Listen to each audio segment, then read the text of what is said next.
Selamat datang. Di Twinecare ada Oppo Find X2 dan hari ini saya akan menunjukkan beberapa penyesuaian dan trik yang bisa Anda lakukan di perangkat ini.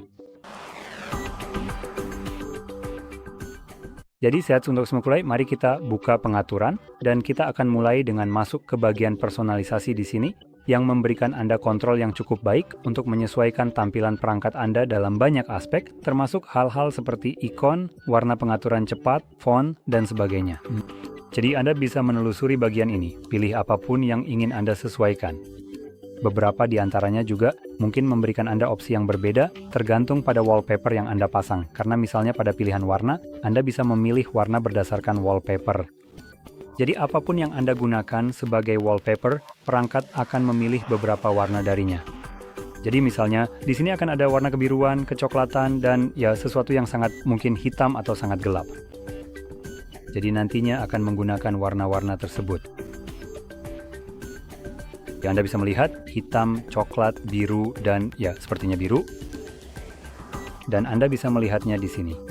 Dan saya tidak yakin bagaimana kamera menangkapnya, setidaknya di monitor saya yang agak jelek ini. Ini sebenarnya tidak terlihat terlalu berbeda. Tapi Anda bisa lihat di sini, ini benar-benar seperti warna hitam polos. Yang ini lebih ke arah abu-abu, coklat. Sekali lagi, ini semacam warna abu-abu dan lagi coklat. Jadi tidak banyak warna biru di sini. Oke, mungkin ini tapi warnanya sangat gelap.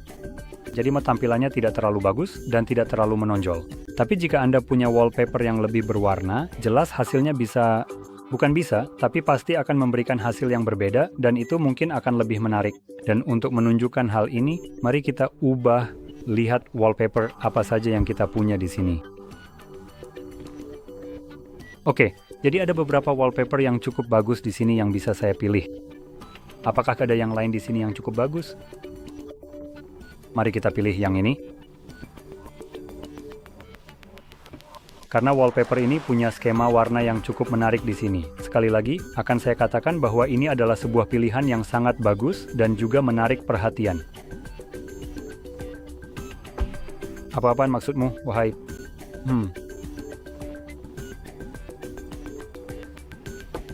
Aneh sekali. Sebaiknya pilih saja dari wallpaper manapun. Saya tidak tahu mengapa ada masalah mental dengan yang satu ini. Tapi itu, kurasa aku menunjukkanmu sesuatu yang tampaknya tidak dapat dilakukannya. Baiklah, mari kita lanjutkan saja. Kami juga punya hal-hal seperti animasi sidik jari dan pencahayaan tepi. Jadi Anda dapat membahas ini, seperti yang saya katakan, menyesuaikannya. Berlanjut ke hal berikutnya, kita akan masuk ke tampilan dan kecerahan, dan di sini saya akan mulai dengan mode terang dan gelap yang bisa Anda ganti secara permanen, atau Anda bisa mengaktifkan auto switch yang akan berganti antara dua mode ini, tergantung pada waktu matahari terbenam hingga terbit atau berdasarkan pengatur waktu khusus. Dan tentunya, Anda bisa memilih manapun yang Anda inginkan jika memang ingin mengaktifkan fitur pergantian otomatis ini. Saya pribadi menyukai opsi ini karena memberi Anda kemampuan, misalnya, untuk mengaktifkan mode gelap secara otomatis saat malam hari. Saya kurang suka mode terang saat malam hari.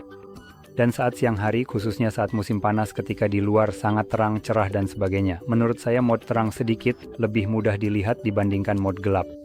Jadi sekali lagi, ini menambah kesan kohesi, di mana Anda bisa mendapatkan opsi terbaik di saat yang tepat. Sekarang, kembali ke menu tampilan dan kecerahan.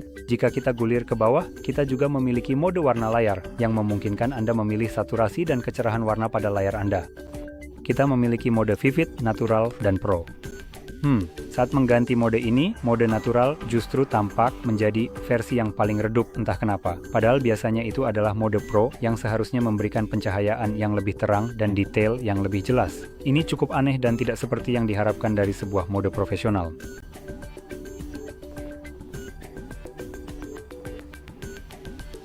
Jadi secara pribadi, saya sebenarnya lebih suka mode Pro karena masih mempertahankan sedikit lebih banyak warna, tapi latar belakang putihnya sedikit lebih hangat, sehingga jauh lebih nyaman di mata menurut saya. Tapi pada akhirnya, ini tergantung pada preferensi Anda, dan mode Pro juga memiliki dua opsi. Jadi kita punya Cinematic yang hanya menggunakan gamut P3, lalu ada Brilliant yang pada titik itu sangat mirip dengan Vivid yang sebenarnya saya tidak terlalu peduli. Jadi saya akan tetap menggunakan yang ini. Dan jika kita scroll lebih jauh ke bawah, kita menemukan beberapa penguat video. Jadi kita punya color. Fitur ini mencoba membuat gambar terlihat sedikit lebih menarik secara visual dengan meningkatkan saturasi, rasio kontras, dan sebagainya. Nah, ini semacam melakukan apa yang saya sebutkan tadi. Apa yang coba dilakukan di sini, dan saya sengaja bilang mencoba, adalah pada dasarnya mengonversi konten SDR menjadi HDR. Alasan saya bilang mencoba adalah karena Standard Dynamic Range memang seperti namanya. Ini adalah Standard Dynamic Range. Kamu bisa mencoba memalsukannya.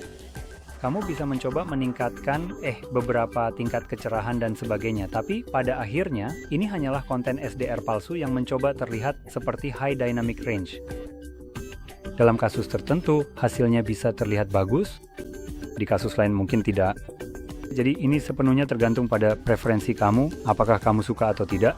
Kamu bisa mencobanya, tapi perlu diingat, saat menggunakan ini di pemutar video, fitur ini akan mengonsumsi lebih banyak baterai ponselmu. Karena pada dasarnya, mencoba mengubahnya menjadi semacam konten HDR. Sekarang kembali lagi, kita juga punya Video Motion Enhancer, dan ini adalah fitur yang sangat menarik. Dan sama seperti fitur yang saya sebutkan sebelumnya, ini juga akan mengonsumsi lebih banyak baterai ponselmu, tapi yang satu ini adalah sesuatu yang secara pribadi lebih saya sukai. Jadi fitur ini mencoba menginterpolasi frame tambahan pada video agar terlihat lebih mulus. Sebagian besar TV modern saat ini cenderung melakukan hal ini secara default, jadi ketika kamu menonton film, sekarang tampilannya jauh lebih mulus dari sebelumnya jika kamu pernah melihatnya. Sebagian orang menyukai hal ini, sebagian lagi tidak, karena terkadang bisa membuat konten terlihat agak seperti sinetron. Dan jelas, tidak semua orang menyukai suasana seperti itu. Jika kamu menonton hal lain, misalnya video YouTube dan sejenisnya yang direkam dengan frame rate yang lebih rendah, fitur ini jelas akan meningkatkan kualitasnya dengan menginterpolasi frame tambahan dan membuat tampilannya lebih mulus. Fitur ini juga mungkin bagus untuk video seperti gameplay, di mana frame rate-nya lebih rendah, sehingga dengan menambahkan frame tambahan, tampilannya jadi lebih mulus. Untuk film, seperti yang sudah saya sebutkan mungkin tidak selalu cocok, dan untuk sedikit menjelaskan lebih lanjut, film biasanya direkam pada 23 frame per detik, dan kamu bisa menambahkan frame tambahan menggunakan fitur seperti ini. Namun, yang mungkin justru kamu lihat adalah efek yang sangat tidak menarik. Jadi, jika kamu pernah mencoba ini, menambahkan frame tambahan ke sebuah film, justru membuat film tersebut terlihat lebih palsu. Beberapa film memang sengaja direkam pada frame rate ini karena efek spesial di dalamnya terlihat lebih baik dan lebih realistis pada frame rate yang lebih rendah. Ketika kamu mulai menambahkan frame tambahan, filmnya mulai terlihat sangat palsu, dan ini adalah efek yang sangat aneh yang pernah saya alami. Dan karena alasan itu, saya pribadi tidak menyukainya, terutama untuk film-film sci-fi di mana banyak sekali CGI. CGI benar-benar terlihat sangat buruk dengan hal seperti ini. Tapi ya, pengalaman setiap orang bisa berbeda-beda. Kamu mungkin menyukai hal ini. Bagaimanapun juga, mari kita lanjut ke hal berikutnya, yaitu refresh rate layar, dan ini sebenarnya cukup berkaitan dengan opsi sebelumnya. Jadi, ini hanya akan memungkinkan kamu untuk memilih refresh rate dari layar kamu. Secara default, ini akan berjalan di kisaran 60 atau bahkan lebih rendah hingga 120 Hz refresh rate. Ini adalah menurut saya opsi andalan untuk kebanyakan orang yang memberikan kamu keuntungan dari kedua sisi. Daya tahan baterai yang cukup baik dan juga pengalaman scrolling serta refresh rate yang halus dan nyaman. Utamanya kamu akan melihat ini saat menggulir ke atas dan ke bawah, di mana tampilannya benar-benar terlihat sangat mulus, seperti mentega. Tapi jika kamu tidak melihat banyak perbedaan, misalnya jika kamu memilih 60 dan mulai menggulir, saya sendiri melihat perbedaan yang sangat besar. Jadi bagi saya, itu bukan pilihan, dan 120... Jadi seperti itu, kamu bisa melihat perbedaannya bahkan di video. Meskipun videonya direkam pada 60, kamu bisa melihat di rekaman video ini, tampilannya sedikit lebih patah-patah. Ini memang agak aneh, karena secara teknis, keduanya menampilkan frame rate yang sama, tapi yang ini terlihat jauh lebih mulus, bahkan di video yang hanya menampilkan setengah dari apa yang kamu lihat atau yang sebenarnya saya lihat.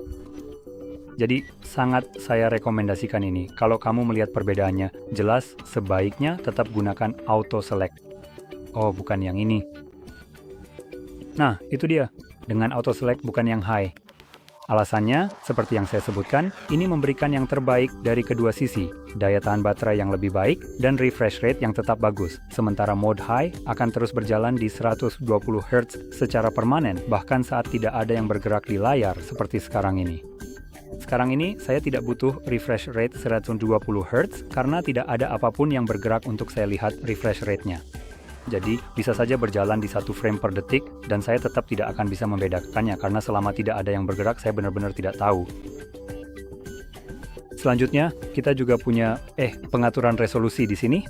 Sekarang perangkat ini punya resolusi Quad HD Plus dan resolusi 1080p, serta juga auto select. Secara pribadi, ini salah satu hal yang menurut saya tidak ada bedanya, jadi saya akan memilih opsi yang lebih rendah, karena ini akan memberikan daya tahan baterai yang lebih baik. Quad HD mungkin terlihat lebih tajam bagi Anda.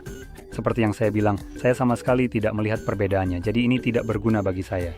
Jadi saya lebih memilih daya tahan baterai daripada resolusi yang lebih tinggi. Dan fitur Auto Select kurang lebih mencoba melakukan hal yang sama seperti refresh rate, yaitu memberikan resolusi optimal untuk konten yang sedang Anda lihat. Tapi karena saya tidak melihat perbedaannya, saya akan tetap memilih yang lebih rendah. Sekarang, lanjut ke hal terakhir yang ingin saya tunjukkan.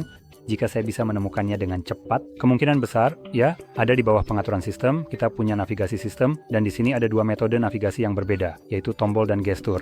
Saya sendiri lebih suka navigasi gestur, saya tidak perlu mempelajarinya, dan seperti yang Anda lihat, ini menghilangkan tombol-tombol di bagian bawah dan menggantinya dengan bar ini, yang sebenarnya bisa kita sembunyikan untuk tampilan yang lebih bersih. Jadi, jika Anda belum pernah menggunakannya, Anda bisa melihat pada gambar bagaimana cara menavigasinya. Jadi Anda bisa menggeser dari salah satu sisi untuk kembali, geser ke atas untuk ke beranda, dan geser ke atas lalu tahan untuk membuka aplikasi terbaru seperti ini, dan seperti ini. Seperti ini. Dan seperti ini. Jadi seperti itu. Nah, dengan demikian, itulah tweak dan trik yang ingin saya tunjukkan kepada Anda. Jadi jika Anda merasa ini sangat membantu, jangan lupa untuk tekan like dan subscribe, dan terima kasih sudah menonton.